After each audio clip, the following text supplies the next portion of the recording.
So people understood how to account for this, children? So यहाँ पे आपके सामने एक एग्जाम्पल है children. Plant and machinery opening balance is 60,000, less accumulated depreciation is 13,000. We are least bothered with 47,000 rupees, वो बकवास है. Thereafter children, आपके पास closing balance है 70 का, accumulated depreciation is 15. इससे कोई मतलब नहीं है 55 से.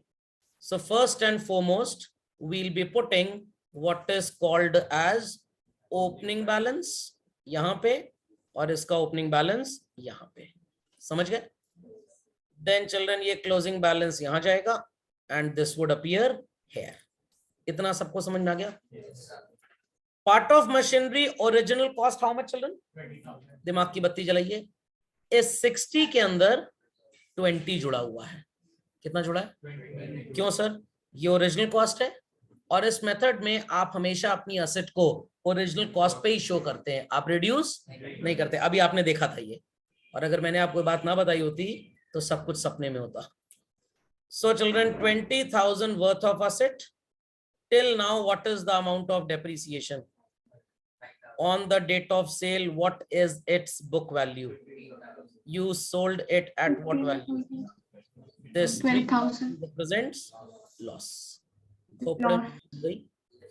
पक्का? कंफर्म? चलिए. सो चिल्ड्रन आप 20,000 रुपी को 3 तरह से इस अकाउंट से हटाएंगे.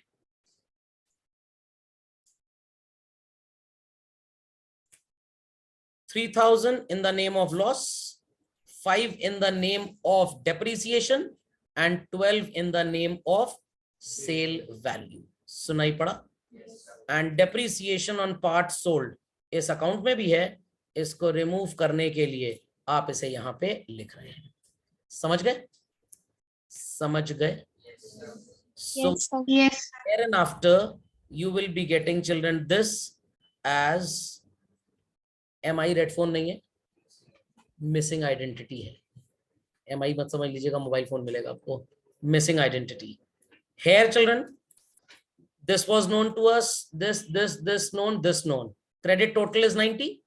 90 में से 60 आपने डेबिट में माइनस कर दिया. What is your missing identity? 30,000. So 30,000. पिछले केस में चिल्ड्रन आपको क्वेश्चन में ऑलरेडी ये 7,000 प्रोवाइडेड था. इस तरह के क्वेश्चन में कभी नहीं मिलेगा. समझ में आ गया? पक्का? So please cross connect the content and then we proceed further. तो जो एग्जाम्पलरी क्वेश्चन आपको नजर आ रहा है, दिस पार्ट, सिर्फ इतना बड़ा क्वेश्चन भी आपको 4 और 6 मार्क्स में आता है. आपको ये कंटेंट दे देंगे और बोलेंगे prepare asset account and provision for depreciation account. You will be getting 1 marks on this, 3 marks on this, हो गया 4. अगर 4 मार्क्स में आता है. 6 में आता है तो 2 मार्क्स आपको CFS बनाने में मिलेगा. एक आपको परचेज वैल्यू लिखनी पड़ेगी, एक sale value. Got it clear? तो एक एक नंबर इस पे मिल जाएगा. 6 मार्क्स का ऐसा क्वेश्चन भी आता है. तो don't take these working notes very lightly. Exam में मेनी अ टाइम्स इस पे भी मार्क्स होते हैं.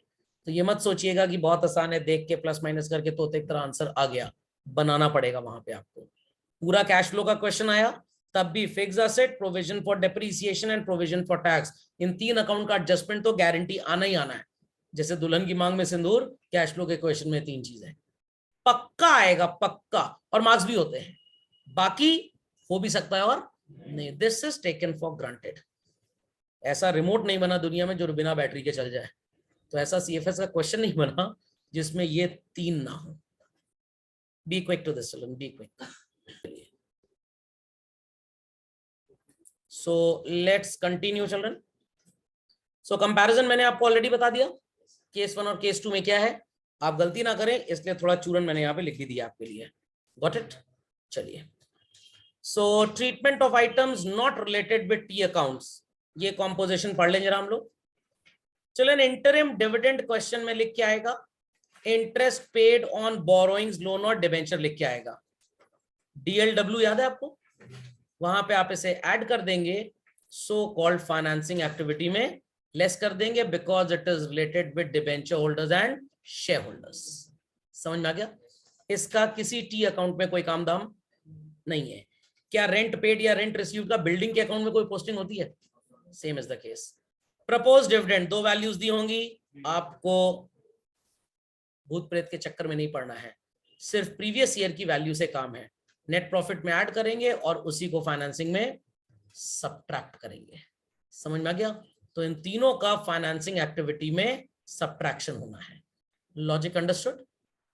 Interest received on investments, it's an income children. Drip, इसने हमारे नेट प्रॉफिट को ऑपरेटिंग प्रॉफिट से बढ़ा दिया। सही करने के लिए क्या करेंगे? माइनस, एंड देन इन्वेस्टिंग में ऐड। सबको समझ में आ गया?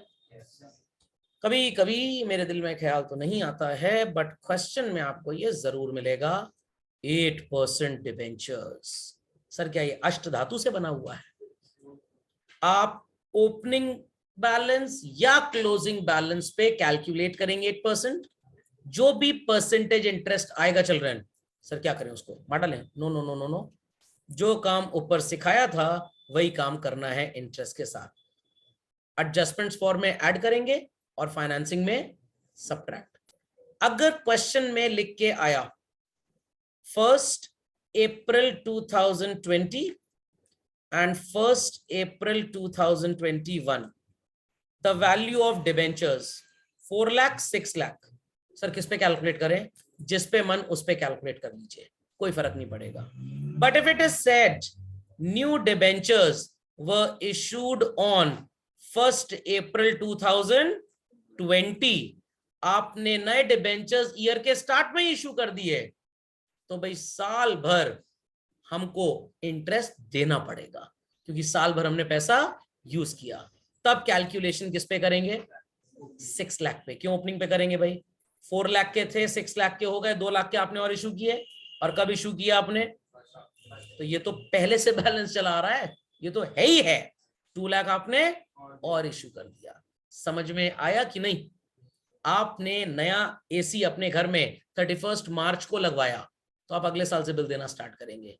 बट जब पिछले साल गृह प्रवेश हुआ था 1 April 20 को, उसी दिन नया एसी लग गया, तो उसका बिल भी तो उसी दिन से चालू हो जाएगा कि नहीं? समझ में आ गया? बट अगर क्वेश्चन बोले new debentures were issued on 1 April 2021, या 1 April की जगह लिख के आ जाए फॉर एग्जाम्पल 31 March 21, हमारा ईयर तो अब खत्म हो गया। अब इन 2 लाख पे इंटरेस्ट अगले साल मिलेगा, तो आप कैलकुलेशन किस पे करेंगे? 4 लाख पे। अगर क्वेश्चन लिख के दे दे 31 अक्टूबर को नए डिबेंचर्स इशू किए, तो आधे साल, सॉरी इसको चेंज कर लूं पहले जरा मैं, half year children interest would be calculated on 4 lakh and half year it would be calculated on 6 lakh. Sir सीधे सीधे ये क्यों नहीं बोल रहे हैं? Refer calculation of interest as studied in partnership fundamental. वहां पे भी तो ऐसे ही करते थे, पार्टनर कैपिटल इंट्रोड्यूस करता था, अगर साल के एंड में इंट्रोड्यूस कर रहा है ठेंगा इंटरेस्ट मिलेगा उसको इस साल, बट अगर बेचारे ने ईयर के स्टार्ट में इंट्रोड्यूस कर दिया तो पूरे साल भर का इंटरेस्ट मिलेगा। बीच में इंट्रोड्यूस किया तो कुछ पोर्शन पे 6 महीना, कुछ पोर्शन पे बाकी 6 महीना। समझ गए? मेजॉरिटी क्वेश्चंस में आपको डेट नहीं लिख के मिलेगी, तो you are at your own whims and fancies, या तो ओपनिंग पे निकाल लीजिए, या तो सर बच्चों का आंसर फर्क नहीं होगा, नहीं होगा।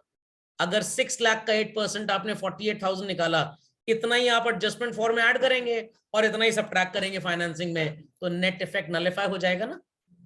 और अगर आप 8% 4 लाख का 32,000 निकालते हैं, यही 32 ऊपर ऐड होगा और यही नीचे सब्ट्रैक्ट, तो फाइनल आंसर कैश फ्लो का सबका सेम आएगा। हाँ, ऑपरेटिंग और फाइनेंसिंग के आंसर बच्चों के फर्क होंगे, and that is acceptable, that is acceptable, तो इसमें परेशान मत होइएगा। सेम काम आपको इन्वेस्टमेंट्स के साथ करना है। समझ में आ गई बात? पक्का? कंफर्म? तो when date is not given, opening closing स्वाद अनुसार जो मन करे आप कर लीजिए, मार्क्स मिल जाएंगे। बट बोर्ड के क्वेश्चन पेपर में ऐसी बेवकूफी नहीं होती है, they very precisely mention everything. Investments were bought done at the start and mid, कभी भी debentures were issued at the start and mid, कभी भी प्रॉपरली लिख के आता है क्वेश्चन में। बाई चांस आपको ऐसा मिल जाए तो to be on the safer side एक नोट अपेंड कर दीजिएगा। सर कौन सा, पिंक वाला कि ग्रीन वाला? ब्लैक वाला। फुट नोट का मतलब ये नहीं कि पैर काट के लगा देना आपको फुट के साथ नोट, ओके, बस ये लगा दीजिएगा, it is assumed that new debentures were issued at the start, so calculation for interest is done on whole value. Got it? Children understood this? Children understood? Yes, sir. Yes. अब कभी कभी tax की question में children एक value, सिर्फ एक value, इसी को आप ऐड करेंगे NPBT and EOI, doctor T याद है ना, एंड इसी को कैश जनरेटेड में आप क्या कर देंगे? सर ये तो हमने तो एक तरह रट लिया। सर ऐसा कैसे होगा कि एक ही वैल्यू दी गई है?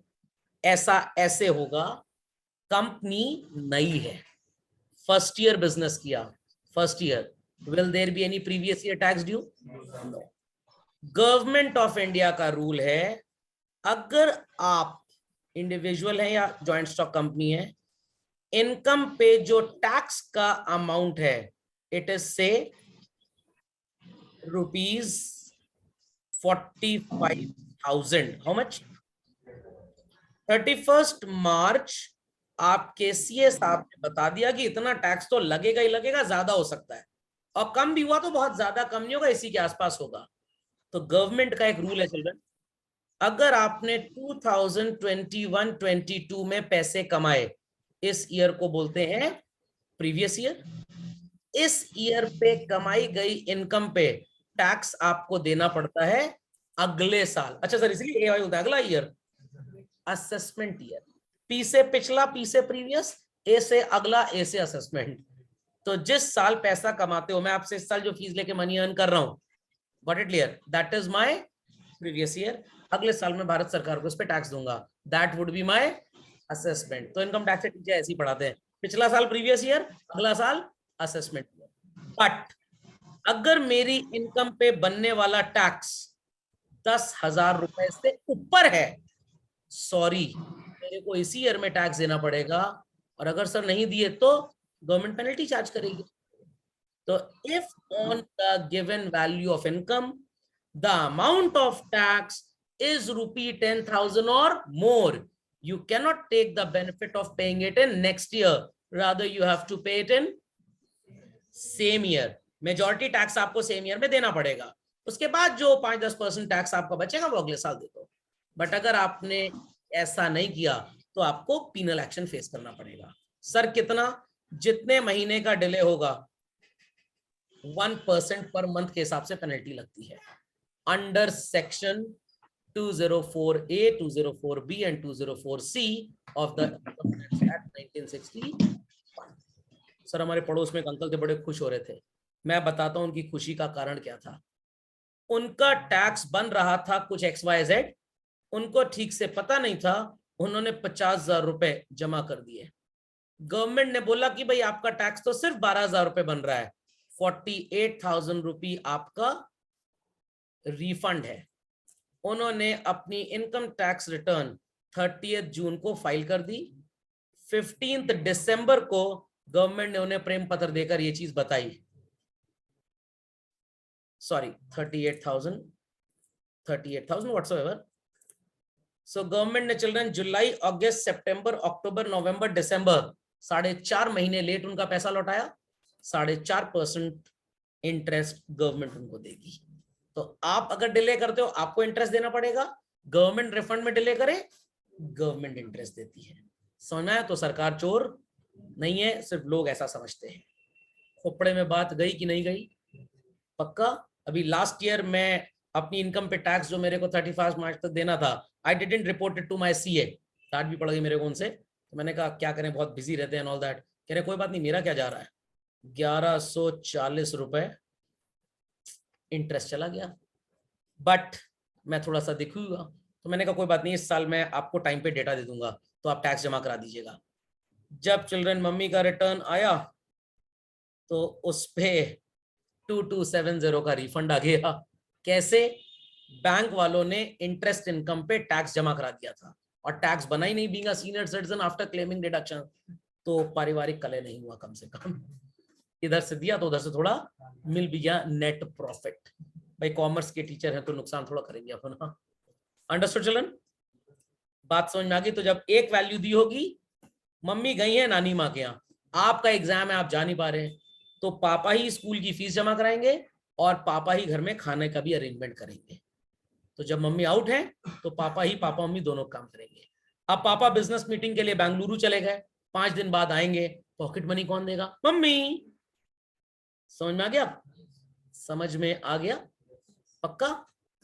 चलिए, सो नेक्स्ट क्लास में चलन मैं आपको फिक्स्ड असेट के कुछ क्वेश्चंस कराऊंगा पहले, कि आप टी बनाना सीख जाएं, and then we will start with complete cash flow. इसका क्वेश्चन बैंक भी आपको कल तक अवेलेबल हो जाएगा। Fine? If anybody has any query, people can ask me.